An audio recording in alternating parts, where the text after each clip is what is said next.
మీ Kaleshwaram project కట్టిరు కదా, కట్టిన కాడ ఎక్కడనైతే నీళ్లు కిందికి గోదావరిలో ఉత్త సముద్రంలోకి వస్తున్నాయో ఆ నీళ్ళని ఎత్తిపోయకుండా కావాలని ఎండబెడతాడు.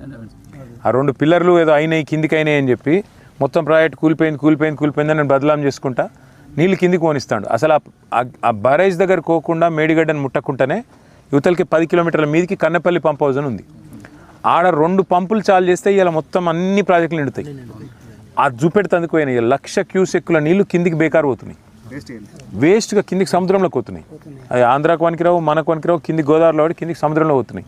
అది చాలు చేయాలి, తెలంగాణ రైతులకు నీళ్ళు ఇవ్వాలని చెప్పి అడిగేందుకు పోయినాం. కానీ వచ్చేటప్పుడు ఏమన్నాడంటే రమణారెడ్డి సాబు, మా దగ్గర పామాయిల్ మంచిగా అయింది, రెండోది ఏంటంటే అన్న చెప్పింది అంతా ఇప్పుడు రైతులు జనరల్గానే అంత అవస్థలు ఉన్నారు, టైంకు యూరియా దొరకది, రైతు బంధు పడది, కరెంట్ చక్కగా ఉండలేదు.